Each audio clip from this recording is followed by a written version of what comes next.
بسم اللہ الرحمن الرحیم۔ السلام علیکم۔ ابرار رشید آپ کی خدمت میں حاضر ہے۔ انفارچونیٹلی ہمارے ملک کو بیک وقت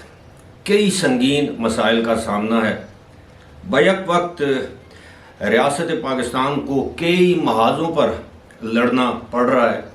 اور اس سے بھی بڑی بدقسمتی کی بات یہ ہے کہ ہمارے ملک کے اندر موجود کچھ ایلیمنٹس دانستہ طور پر یا غیر دانستہ طور پر ان قوتوں کے ہاتھ میں کھیل رہے ہیں، اور ایک عرصے سے کھیل رہے ہیں، جو قوت پاکستان کو کمزور کرنا چاہتی ہیں، اس نہج پر لے کر آنا چاہتی ہیں جہاں پاکستان خاکم بدہن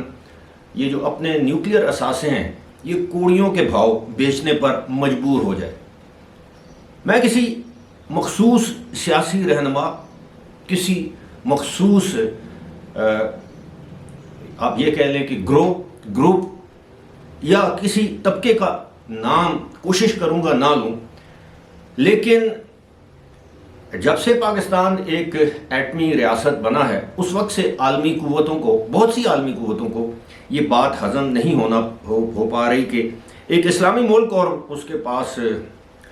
نیوکلیئر بام ہو، اور پاکستان کو یہ جو تقریباً 1-1.5 سال سے پاکستان میں جو حالات چل رہے ہیں، IMF پاکستان سے وہ جیسے کہتے ہیں گولڈ پوسٹ چینج کرنا، یہ کرو تو یہ کرو، یہ سب کچھ منوا کے ابھی تک وہ قرض کی جو ایک قسط ڈیو ہے جو کہ ہمیں نومبر دسمبر میں ملنی چاہیے تھی، ابھی تک نہیں ملی، اور جون تک $6.5 بلین کا یہ پروگرام جو ابھی رہتا ہے اس کو مکمل ہونا تھا، لیکن وہ ابھی تک نہیں ہوا،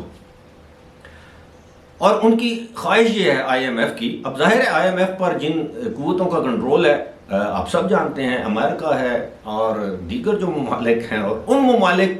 میں کون سی لابیز کام کرتی ہے یہ آپ کو بتانے کی ضرورت نہیں ہے، اور یقیناً وہ پاکستان دوست نہیں ہے، پاکستان دشمن ممالک ہیں، اور ماضی میں ایک مجبوری کے تحت پاکستان کی ڈالروں کی صورت میں امداد کی جاتی رہی، ڈالرز دیے جاتے رہے۔ یہ جو کولیشن سپورٹ فنڈ جو افغانستان میں امریکہ کی جنگ لڑ رہے تھے اس کے ضمن میں دیگر جو امداد IMF بھی ہم پر مہربان تھا، ورلڈ بینک بھی مہربان تھا، دیگر یورپی ادارے بھی مہربان تھے، کیوں کہ ہم ان کی جنگ لڑ رہے تھے، اور 2 جنگیں لڑی ہیں، ایک ڈکٹیٹر ضیاء الحق کے دور میں اور دوسری ڈکٹیٹر پرویز مشرف کے دور میں، اور کسی پولیٹیکل گورنمنٹ نے یہ جنگیں نہ لڑیں، نہ ان کا آغاز کیا، نہ ڈالرز لیے،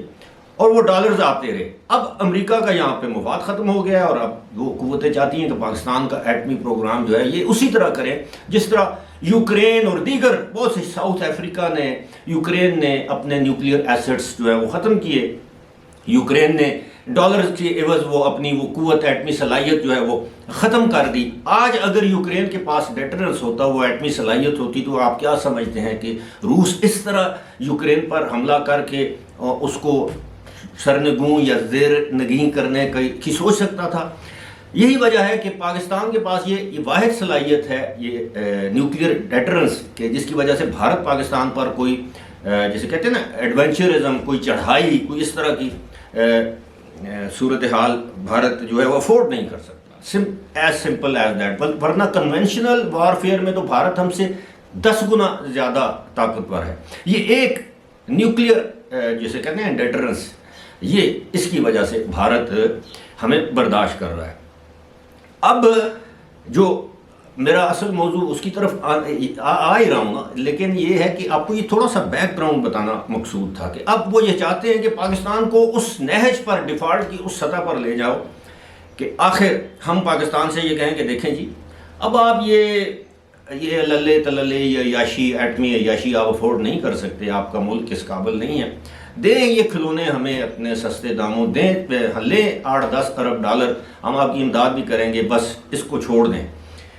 اس کی یہ کوشش بھی کی گئی۔ 9 مئی ان واقعات کا تسلسل تھا، اور اگر 9 مئی کو خدا نخواستہ جو ان کا منصوبہ تھا کہ یہ بغاوت مکمل ہو جاتی، پاکستان میں خدا نخواستہ موجودہ آرمی چیف کا تختہ الٹ دیا جاتا جو اس وقت پاکستان میں موجود نہیں تھے،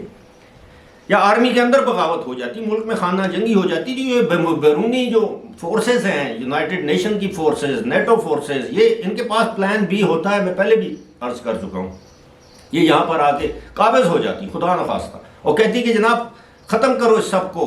اور وہی جو باقی اس طرح کے جو غلام یا تابع ممالک کی ریاستوں کے ساتھ جو کیا جاتا ہے، جو سلوک عراق میں کیا گیا، جو افغانستان میں کیا گیا، جو اور ممالک کے سیریا میں آپ دیکھ لیں، جہاں جہاں مسلمان ممالک جو ان کے ساتھ سلوک، لبنان دیکھ لیں کیا حالت کر دی، یہی سلوک پاکستان کے ساتھ کیا جاتا، لیکن ایسا اللہ کو منظور نہیں تھا اور انشاءاللہ کبھی نہیں ہوگا۔ اب بات کرتے ہیں جناب ہماری جو وزارت تجارت، اس نے بجٹ سے پہلے ایک بہت بڑے اقدام کا فیصلہ کیا ہے، ایک SRO جاری کیا ہے گورنمنٹ آف پاکستان کی جانب سے، اور یہ پاکستان کے لیے میں یہ سمجھتا ہوں کہ موجودہ صورتحال میں آپ یہ کہہ لیں کہ آکسیجن کا درجہ رکھتا ہے یہ فیصلہ، اور ایک SRO جسے اسٹیچوٹری ریگولیٹری آرڈر کہتے ہیں، اور میں زیادہ اس کی تکنیکی جسے کہتے ہیں نیٹی گریٹی میں نہیں جاؤں گا، عام فہم سی بات کروں گا جو ہمارے ناظرین کو سمجھ آ سکے۔ وہ یہ ہے کہ 3 ممالک کے ساتھ، افغانستان، ایران اور رشیا یعنی روس، 3 ممالک کے ساتھ اب پاکستان کے جو تاجر ہیں وہ بارٹر ٹریڈ کر سکیں گے، یعنی business to business, B2B barter trade, B2B BT، business to business barter trade. اب بارٹر ٹریڈ آپ سمجھتے ہیں جنس کے بدلے جنس، وہ نہیں جس کو ہم عرف عام میں جنس کہتے ہیں، نہیں، یہ ہوتی ہے کہ میں آپ کو اپنا چشمہ دے رہا ہوں، بیچ رہا ہوں، چشمے کے عوض آپ مجھے کوئی ایسی چیز دے رہے ہیں جس کی مجھے ضرورت ہے۔ مثال کے طور پر مجھے اس چشمے کے عوض بال پوائنٹ پین کی ضرورت ہے، تو آپ مجھے اس چشمے کے عوض جو ہے وہ آپ مجھے بال پوائنٹ پین جو ہے وہ ایک ڈبی یا جتنے بھی اس کی مالیت کے بنتے ہیں وہ آپ مجھے دے دیتے ہیں۔ اس میں پیسہ انوالو نہیں ہوتا، نہ ہمیں ڈالرز خرچ کرنے پڑیں گے، نہ ان ممالک کو ڈالرز خرچ کرنے پڑیں گے، تو اسے بارٹر ٹریڈ کہتے ہیں آسان زبان میں۔ پاکستان سے 26 ایسی اجناس ہیں، ایسی چیزیں ہیں جن کو آئیڈینٹیفائی کیا گیا ہے، جو پاکستان کے جو تاجر ہیں یا بزنس مین ہیں وہ افغانستان بھیج سکتے ہیں۔ اسی طرح مختلف اشیاء جو آئیڈینٹیفائی کی ہیں وہ ایران بھیجی جا سکتی ہیں، اور مختلف اشیاء جو ہیں وہ پاکستان سے روس بھجوائی جا سکتی ہیں، اور ان کے بدلے میں افغانستان سے بہت سی اشیاء جو ہے وہ ہم درآمد کر سکتے ہیں، جن میں دالیں ہیں، فروٹ ہیں، سبزیاں ہیں، مسالے ہیں، منرلز ہیں، معدنیات، کوئلہ ہے، اور اس طرح کی بہت سی چیزیں ہیں۔ روس سے ہم LNG LPG امپورٹ کر سکتے ہیں، ہمارے بزنس مین کروڈ آئل جسے خام تیل کہتے ہیں وہ امپورٹ کر سکتے ہیں، اور بہت سی اشیاء، گندم امپورٹ کر سکتے ہیں، جو بھی کھانے پینے کی چیزیں ہیں وہ وہاں سے امپورٹ کر سکتے ہیں، اپنی اس جو بھی چیز وہ بھیجیں گے اس کے بدلے۔ سملرلی ایران سے پیٹرولیم پروڈکٹس آ سکتی ہیں جو کہ اب اسمگل ہو کر آ رہی ہیں، آلریڈی آ رہی ہیں۔ اسی طرح وہاں سے کھجوریں آ سکتی ہیں، دالیں آ سکتی ہیں، چاول آ سکتے ہیں، مسالے آ سکتے ہیں، بہت سی ایسی چیزیں، خشک میوہ جات آ سکتے ہیں۔ یہاں سے پاکستان سے بہت سی چیزیں وہاں پر جا سکتی ہیں، جس طرح فرٹیلائزر پہلے اسمگل ہو کے جا رہا ہے، اور بہت سی چیزیں پاکستان وہاں پر ایکسپورٹ کر سکتا ہے۔ تو اس سے ایک محتاط اندازے کے مطابق پاکستان کو سالانہ جو ہے وہ ابھی تک یہ کہا جا رہا ہے کہ 5 سے 6 ارب ڈالر یا اس سے بھی زیادہ شروع میں یہ پاکستان کو بچت ہوگی کہ ڈالرز میں ٹریڈ نہیں ہوگی، وہی جنس کے بدلے جنس۔ اگر آپ یہاں سے مثال کے طور پر میرے کسی کھیت میں گنا وافر مقدار میں پیدا ہوتا ہے تو میں افغانستان گنا بھیج سکتا ہوں، اور اس کے بدلے افغانستان سے میں انگور امپورٹ کر سکتا ہوں، انار امپورٹ کر سکتا ہوں، سیب امپورٹ کر سکتا ہوں، دالیں، لوبیا، یہ چیزیں جو وہاں پر پیدا ہوتی ہیں۔ تو میں سمجھتا ہوں یہ پاکستان کے لیے ایک اچھی خبر ہے، اور منسٹری آف کامرس کو اس حوالے سے میں سمجھتا ہوں کہ شاباش دینی چاہیے، اور اس سے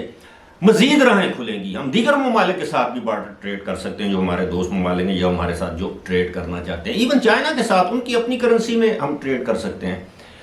جس طرح ابھی ہم نے کروڈ آئل منگوایا ہے روس سے، جس کی وجہ سے بھی تیل کی قیمتوں میں نمایاں کمی واقع ہوئی ہے، وہ ہم نے ان کے ساتھ جو تجارت کی ہے وہ چائنیز کرنسی یوان میں کی ہے، وہ چائنیز بینکس نے وہ کرنسی دی ہے، ڈالرز میں نہیں کی۔ تو اب ہمارا ڈالرز پر بھی انحصار کم ہو رہا ہے، لہٰذا انشاءاللہ جو میں نے پہلے بات کی تھی،